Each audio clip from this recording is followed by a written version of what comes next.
What's happening, ladies and gentlemen? Happy Friday to all of you out there, and welcome into another edition of On The Record presented by CalledIt. We've got a fun show in store today. The always exciting duo of Cormac United and Stephanie Odie are back in the saddle, and they are going to be butting heads against some of the most exciting topics throughout the prediction platforms today. We've got plenty of World Cup to discuss. Norway and England on Saturday, but even prior to that, today's daily call revolving around Spain and Belgium. The crew is on trade number 2 after yesterday, where France pulled their weight. Mbappe put one each in the back of the net.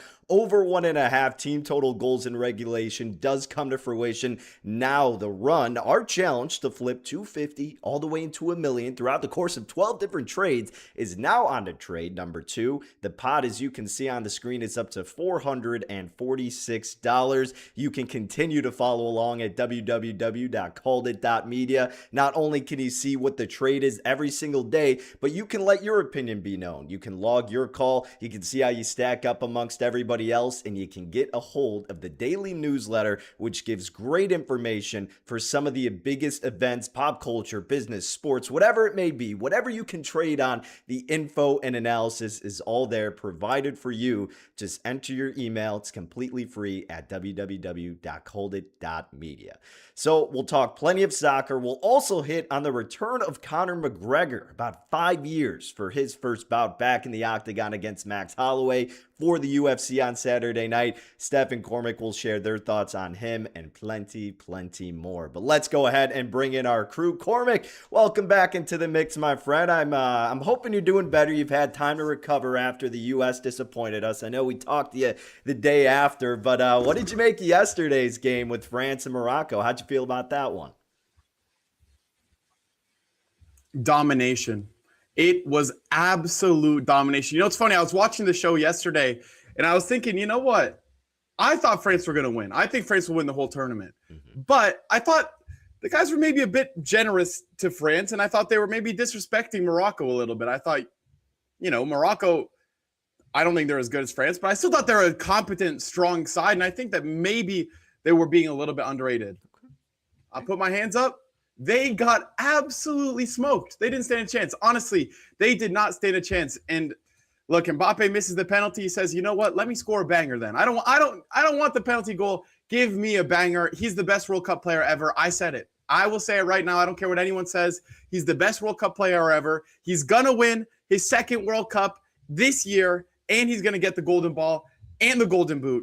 I love Kylian Mbappe. That's my take on it all. I'm excited for some more World Cup to advance today. All right, he's moved on from Ronaldo going to Mbappe now. Anything against Messi for Cormac? That's where he's no. Just. But I also love Switzerland. I love Switzerland. There it is. Oh my Lord, I feel Swiss today. Oh, he's feeling it. He's feeling it. Another good match here, Argentina, Swiss. Let's throw it to Steph. Steph, how are we feeling? Welcome back. Had you on yesterday. Always fun to get you in the mix, especially when Cormac's on the other side. How we doing this Friday? Yeah, it's always great to be back with both of you guys. You know, Cormac, he makes me love soccer. And I'm actually starting to get a little sad that we only have about 1 more week left. So you guys have made soccer fun for me. I'm excited to keep this going.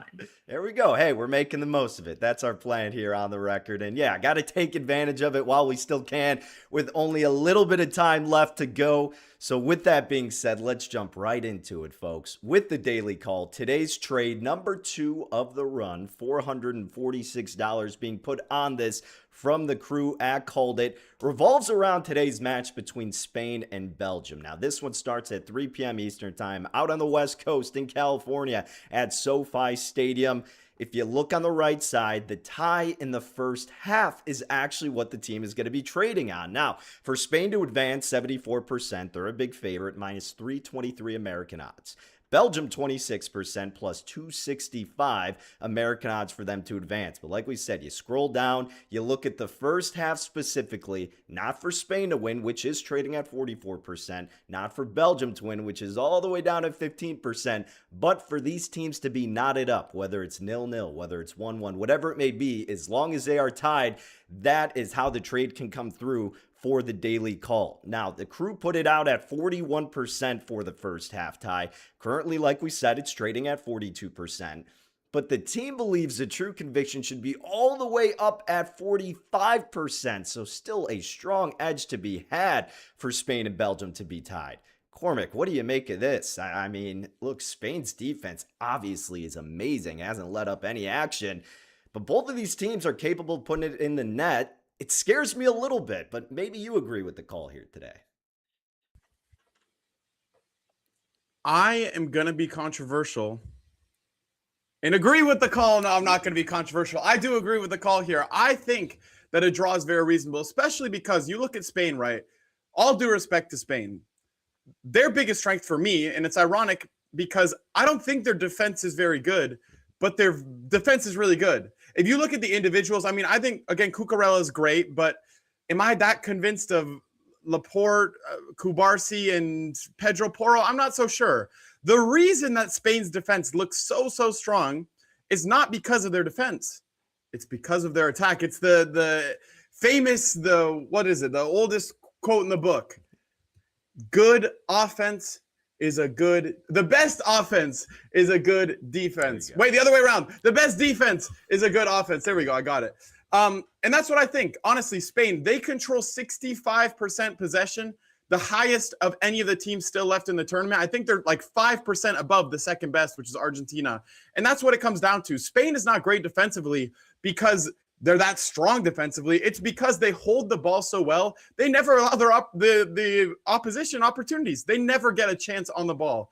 And so I do think it's going to be a draw today. It's actually funny. Shout out Jose in the chat. I think he's in the chat today. Jose was sending me earlier one of his combos that he was doing for the market. And he was saying already, this is unrelated to the show. He just sent me it and he was saying Belgium, Spain to be a draw. He thought both teams score, but I'm going to have to agree a draw at halftime.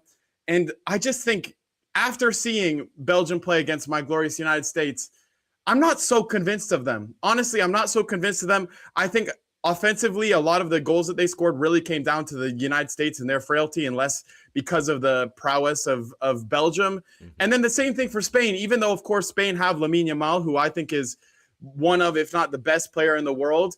I just also think when you look at Spain, the first half, neither team is going to go and really go for the game. I think both teams in the first half are going to play a little bit cautiously. And I think especially for Spain, they're going to kind of bet on the fact they're going to believe that they can just play, hold the possession, don't take too many risks. And then come the end of the game, that's when they're going to start taking those risks. And look how it worked against Portugal. Against Portugal, a similar game plan. And then eventually, of course, the goal coming at the very end. And I think that's what they may go to or may attempt to recreate today. All right. We've heard it from Cormac. His buddy Jose likes it. The team at CalledIt likes it, Stephanie. Do you like it with the first half to end in a tie between Spain and Belgium? You know, Cormac, we agree again. I looked at so many different plays on CalledIt, and this one does provide the most value. I think it's going to be completely scoreless in the first half, to Cormac's point. We may be in for a low-scoring day to start with Spain and Belgium. I think that could change in the next game that we're going to talk about. But I think that if you look at Spain, they have the only team to leave every single team in the World Cup scoreless. They're seeing over 1.5 goals. That's just about 28%. So we also know it's going to be low scoring. Spain, to your point, I mean, I'm reiterating a lot of what Cormac's saying. It's good. They're conservative defense. They're limiting opportunities. So not only are they allowing just 30 shots and 1.3 expected goals, they don't give up chances. They prefer to control the tempo. They're very pass happy, 229 first half passes versus Portugal. And I also looked at the Spain's line because I think there's more confidence and more wiggle room if you take a number in the first half rather than just it being a tie. But I don't think that they'll let Belgium score in this one. And Spain over getting one goal in the second half, that's at 65 to 70%. That also leans to CalledIt's play of taking it to be scoreless or to be a tie in the first half, just because it's a better line at 45%. Belgium only a 34% to score on Spain. So I think that does point towards a scoreless first half. You look back at this historical defense that they're having. Spain has gone 701 consecutive minutes without allowing an opponent to score. I mean, that's incredible. And I get, like, when you get to this point in any tournament, defenses are the difference. Like, that is going to be what gets you to move forward. You can have these shootouts, but you got to stop them at some point, and no one is better at stopping them than Spain. Anything else? Yeah, I mean, you want to add to that? I'm slightly concerned that Stephanie and I are agreeing so much. It's a little bit alarming to me. But you did say that I'm winning on our head-to-heads. Well, I was predicting. It was a prediction. It was a prediction. Welcome to the winning side. Well, okay. You know what? I do agree. I think, especially, look, as I look at the teams here, I just think maybe I'm underrating Belgium, but look, it is usually the teams that do best at the World Cup are usually teams that kind of pick up steam throughout the tournament. I think both of these teams actually are teams that have picked up steam as the tournament goes on. You look at Spain, who in their very first match drew with Cape Verde. Who would have thought that? I mean, that is like, you would have never thought that they were going to draw that match. And then in the same way, I think Belgium had really a rough start to the World Cup, only getting out of the group second. But then, of course, both of these teams, as the tournament's gone on, have started to look a little bit better and better and better. And albeit probably Spain more than Belgium have actually been faced with a real test in playing Portugal, whereas I don't think Belgium have really played any of the most elite opponents yet. But I do think this could be a close match. Again, when in these knockout matches, and I think increasingly now, just with the way of football, the way that football is tending to go, it is just becoming a bit more defensive, cagey. And I think people are realizing that in these matches, you know, it's often better not to take risks. It's better not to take risks. And that's especially why I don't think we will see those risks in the first half. Maybe I'll be proven wrong, but yeah, I think it's going to be a low scoring affair. And if it does get high scoring, it'll come in the second half. As the match opens up, as legs get tired, you might see some fresh faces. I mean, especially with Belgium, they rested some of their most important players in their last match, or at least didn't sub them on until late in the match. If you have Doku coming off the bench, I mean, Doku is going to tear apart whoever is in front of him. If it's Doku versus a tired Pedro Porro, mate, pack your bags, bro. You're going right back to London, because I'm telling you right now, Doku will have a field day with that. Yeah, we'll see what happens, but I think this is a safe call from CalledIt.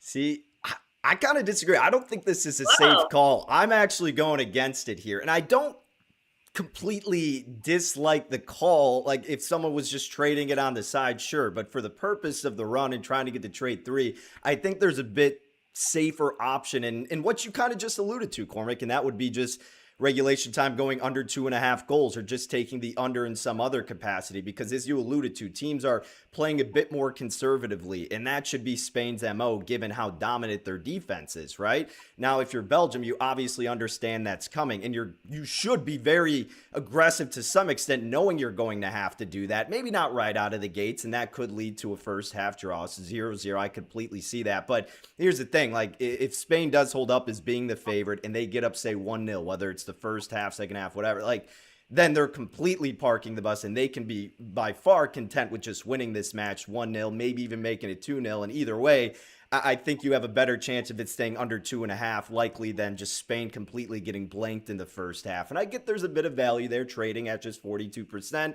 bit of plus money, but I think the safer option would be just to go under the total goals. So I'm not in complete disagreement with it. I have some trepidation with the call because it's a bit more bold, and that's okay to be that way. But I just think the safer option would be under 2.5 goals is how I would trade it. Danny, I want to make one more prediction.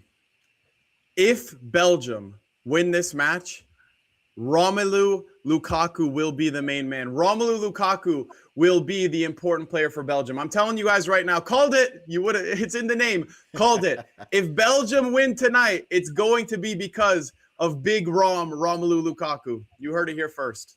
Danny, I was going to say, I'm with you. I think that I like plays with a little bit more wiggle room, but the value is pretty strong there. Yeah. Whenever it's like fairly low, under 50%, you're going to get a better return. Yeah. So I'm with you. There's better plays on there, but you can't deny the value. And I looked at different angles you could go with that, like the first half line just for Spain. And I looked at every angle, and this did seem to be, I understand how CalledIt got to that play in particular. So the value's there. Yeah, I think, for first half purposes, it's definitely the right way to approach it, because even the under 1.5 for the first half is just no value to be had on trading on the yes to it saying under 1.5 goals in the first half, because that's to be expected. And then if you're going under just a half goal, you might as well take the draw at that point based on the prices. So yeah, so for the most part, we're all in agreement. I'm just not fully confident there. So I'm actually going to go on the no. I'll be the contrarian here. It's rare you guys are on the same page, so someone's got to step out of line, and that will be me. I think the reverse of that wouldn't be to leave Belgium scoreless, because I think that, like, I think we can agree on that. The value is definitely not there. I think the reverse of it is, how many goals do you think Spain will score in that first half, and are you willing to take that line? I think it would just be 1-0 Spain. That's kind of where I see it. Just a 1-0 game going into the second half, and then it's at most it's going to end 2-0. That's how I would see it. So maybe I'll do an exact score first half. We'll figure out something fun here. Well, it's kind of fun to get that first half sweat out of the way. Then it gives us chances to also adapt in half number 2 for us viewers. So a lot of ways to approach it. Yeah. Yeah. Hey, this is your least favorite thing, Steph. You'll have to be rooting for the unders, or just plenty of action from both sides right out of the gate. But that is the daily call first half draw. Trade number 2, $446 being put on it. Make sure to follow along at www.calledit.media for the newsletter, where you get explained the daily call and our challenge are run every single day. And you can let us know your thoughts on the daily call, whether you agree or disagree, and see how you stack up amongst the leaderboard. You can also let us know your thoughts with tomorrow's match. My, oh my, this is going to be a fun one, guys. Norway and England. How about it here? Harry Kane, Holland, Norway to advance, trading at 36%. England to advance, trading at 64%. But if you want to go in regulation, Norway 23%, the tie 27%, and England at 52%. I mean, I feel like the Cinderella story to some degree, Cormac, has been Norway, right? Like, everybody's kind of rooting for them. Like, this has been my adopted team now as a casual fan, and now that the U.S. is out. Is this number too low? Are they getting a bit disrespected, or is this appropriately priced in your estimation? Yeah, it's a bit of a strange one, because I think with Norway, they're like fake dark horses. If I'm honest, they're a bit of fake dark horses, because yes, they're dark horses. If you think about, maybe if you don't look at the players on the pitch, you would believe they're dark horses. And the fact that, like, okay, yeah, they haven't been to the World Cup in however many years. And this is a team who honestly hasn't even qualified for I think the Euros they were failing to qualify for as well. So they've not necessarily lived up to expectations internationally. But I think it's important to remember that they had those expectations internationally. I think a big reason why they didn't qualify wasn't because of the fact that they didn't have hype, or that they weren't a team that was valid of the hype. It's just because they didn't live up to it. They underperformed. So I don't really think that there is much of dark horses, as they've just finally actually clicked in the way that they should have been clicking already. And I think especially that's true when you actually look on paper at the team that they have. I think Nusa has been incredible for Norway this year. I think Erling Haaland is Erling Haaland. He does what he always does. And then I think if you look across the team, yeah, maybe defensively, again, you wouldn't believe that they're going to be so strong, but I've been thoroughly impressed with their team kind of throughout their lineup. I thought that they've just been a very, very strong team. So you know what? I think that the value is there for Norway. I think that they are quite underrated, if I'm completely honest. And I honestly believe that England are a bit overrated. I mean, that's the way it goes, right? They're going home. That's what I always say. But, you know, with England, I just think if you're counting on the likes of Kwanzaa, if you're counting on the likes of Anthony Gordon, I don't know if that's a team that I would want to invest in. That's a team that I'm very interested in, just because, yeah, sure, they have Harry Kane, who knows how to score set pieces. Sure, they have Jude Bellingham, who I think is arguably one of the best players at the tournament. But I just think outside of that, am I so convinced of this team? I'm not so sure. So I think that it should be a much higher percentage there for Norway. And yeah, personally, I think that Norway will advance through this match. Steph, your thoughts? Dang, Cormac. We're in full agreement again. I'm going through my notes, and you're hitting like keywords that I have. I have England overhyped and vulnerable. So the line that we saw it at last night was about 23%. I set my own line. I think it was like 40-45% I would have for Norway. If I can't have Scotland anymore, give me Norway. They've taken over, and I know you hate Holland. You know what? I'm a fan. Soccer has found a fan of me because of that guy. He won his like social media bit. He's loving on America. He's got the cowboy boots on. He is hysterical. So, and I saw one person say that, like, it was like an American girl. She was like, he's cute in a weird way. Like, he's weird looking, but still hot. And then he's like funny in a weird way, but still funny. I'm like, she nailed it. Like, it's so different and foreign to us that we're like, we like it, give us more. So I want Norway to win this one. I think that there's a lot of action that looks favorable in this one. For one thing, yes, England, I think that they are a bit overrated. They are deep, I'll give them that, but they may have to use a lot of their roster. For one thing, Jude Bellingham, he's a big player in this one. If he gets one more yellow card, he's out for semis. So that could be a factor. Is he going to be playing less aggressive? Who knows? That is something to look at. Their defense is very vulnerable right now, a bit in shambles. They have some midfield engine failure right now. So I look at the plays right now. Holland to score, which, he's up there. He's had 7 so far. He is just 1 under getting the most. For him to score, I really like him at 47%. Like, that's very valuable, I think. I think for this game, it's going to be high scoring. If England will probably win it, but if they do, they're going to need to outscore Norway. And so I think this total, a line at 2.5 goals at 56%, that one looks good.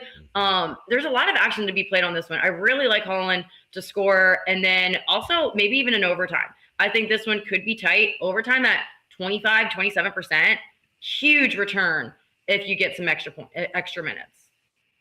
Yeah, I think that's interesting because I look at both of these teams, and ironically, I think that both of these are teams that maybe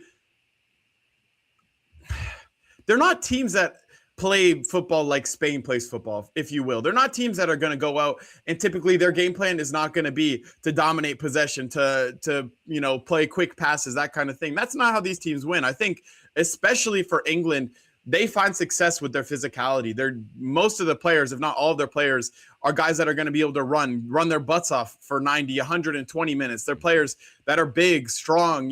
That's what gives them their edge oftentimes. And I think actually you get a lot of that same type of thing with Norway. And I think they're both teams that they almost would fare better against a Spain in some ways because they can a little bit be the team and say, you know what, I'm not going to dominate the ball, or maybe I won't dominate the ball as much as maybe some of the other big European giants or South American giants in the World Cup would, but they're strong because when they do get the ball and they're able to hit teams on the break with that physicality, with the speed, the strength that they have, that's when they're able to really, really hurt defenses. And so it's interesting to me because normally you would see these teams sit back, but I think because both teams are probably not so interested to really be on the ball, I actually think that might be the reason that this is going to be a high-scoring match. Yeah. And I wouldn't normally think that, but again, also because when I look at both of these teams, I think the frailties come defensively. Like England and Norway, like especially Norway, like if you look at the star players for Norway, they're all attackers. If you look at the star players for England, they're all attackers, let's be honest. And so I think it's going to be high scoring, especially with Erling Haaland and Harry Kane, 2 of the highest scorers in the competition already. Are you going to take 2.5 with me? England has scored 2 or more goals in 4 of their matches, 4 or 5, and then every single match for Norway has got 3 or more. I think it might be cinema. I think we might be seeing that. And I will say, I should add also. Winning side. Welcome to Holland's side. Well, okay, let me say this, by the way. I don't hate Erling Haaland. I really don't hate Erling Haaland. In fact, I really like Erling Haaland. I think that Erling Haaland is incredibly charismatic. I think he's a very real person. Like if you see the stuff that he doesn't sugarcoat things, and it's not. He's just a human. He's a guy. He's one of the lads. I like it. He's a goof. He's just like anybody else, and so I think that Erling Haaland is honestly brilliant. It's sad to me that he plays for Manchester City and he terrorizes me at the club level. But here internationally, I can root for Erling Haaland. Today I get to root for Erling Haaland. There we go. Well, yeah, so Cormac, how about that? Because I think that's the best trade as well. I'm with you guys, over 2.5 goals. Hopefully cinema, as Cormac alluded to. But as Steph alluded to, Erling Haaland to score, which we've seen time after time after time, it almost seems too good to be true with the price he's trading at, Cormac. But if the correlation with the total going over and with Norway being competitive, it has to be via Haaland scoring, right? So would you still be placing an investment on that trade? Or again, is there a scenario where that could come to fruition and Haaland isn't a part of it? I don't think that's possible. Honestly, I don't. And that's not even. Sprinkle a little one there. I just think that with Erling Haaland, like, he is inevitable. I always say this. The word that I think of when I think of Erling Haaland is inevitable. This guy, no matter what the scenario, I mean, look in their last match. In their last match, I mean, you did not see much of anything until Erling Haaland, okay, just a little tap in. It was nothing, but that's what Erling Haaland does. People will say that, oh, all he does is score tap-ins. And I think to some extent, yeah, he scores a lot of tap-ins, but that's because he's an incredible striker who gets in the right spot, who's able to lose his defender. Those types of goals are his bread and butter. And so, yeah, I think Erling Haaland is just incredible. And of course, you know what? It's like I'm saying the most obvious things here. I know it's not incredible to believe that Erling Haaland is a phenomenal footballer, but I just really think that, especially because Norway have underperformed in some past tournaments or haven't qualified in past tournaments, Erling Haaland is taking this opportunity like it's his only opportunity. He's taken this like he might not get another opportunity like this. And I think that it's valid. It's right for him to be that way, because if you look in these qualifying matches where Norway don't qualify, it's never Erling Haaland who's letting the country down. It's never Erling Haaland who goes and goes. Then take it. I think Erling Haaland is the truth, and I think that Norway are going to upset England, and the English tears, we will be there. We will be there for English tears. Cormac and I are taking, and Danny, you're going over 2.5. Yep. Who is in favor of Haaland to score in this one? I think I would put Erling Haaland at 2.5. Yeah, okay. Well, honestly, that you get phenomenal return on that one. It wouldn't be bad. There you go. Hey. This is what live too, because I think that especially if Norway can score first, they can wear England. England's old, like you can wear them down. Or no, they're the newer guys. I'm getting confused with Argentina. There you go. Your other hate team that you hate. Hey, 5 p.m. Eastern time down in South Beach should be a very exciting game. We see now I'm not betting unders here, right? We're not trading the unders. I'm on the overs with you guys. So we want action on Saturday between England and Norway. Haaland, Kane, come on, feed us all the action we can get so we can get a sweat-free trade on over 2.5 goals. And of course, a little sprinkle there on Haaland to be partaking in one of them at least. So that is going to be such a fun game, and I'm especially excited to get Cormac's thoughts on his social channels after the game. Folks, make sure you are following him at Cormac_United on TikTok and Instagram. He's putting out great content, and same with Steph at Steph Odie on X. All right, guys, we were talking strikers on the pitch, but it's time we talk strikers in the octagon, because UFC 329 is bringing back one of the most famous, infamous, however you want to label him, fighters in history, being Conor McGregor. Now, he's going to be fighting against Max Holloway. And if you look at these probabilities right now, it is clearly not the McGregor of old, because we haven't seen him in an octagon in about 5 years, and that last bout did not go well for him against Dustin Poirier. McGregor trading at just 34% to overcome Holloway on Saturday evening, aka American odds of plus 181. Max Holloway, the heavy striker, 66% at minus 218. We were talking about this pre-show, and one of our producers was telling us how we've seen significant movement heading toward Max Holloway, despite him being the chalkier side. Continuous involvement with these investments going on the favorite in Max Holloway. Look, I used to love McGregor. Obviously, there's been stuff outside of the octagon that has made myself and a lot of other people not a big fan of him. Even inside the octagon, where he clearly just wasn't having as much devotion to the sport. As fun as it would be if you put everything aside to just see him get back to relevance, I just don't really see the pathway there. And me personally, I would agree with the market in trading toward Max Holloway. Steph, how do you see this with Holloway being over, now moving to 67%? It keeps going back and forth, but are you with the chalk here? Yeah, so there's a lot going on with this one. So I think being out that long, I think there's talk on both sides, like people who saw him in person, like, oh, he looks so big. And well, fine, whatever. I mean, you can go to the gym when you retire from football, and it doesn't mean you can get back on the gridiron. Like you have to have those live gain reps. You like missing out on getting real hits.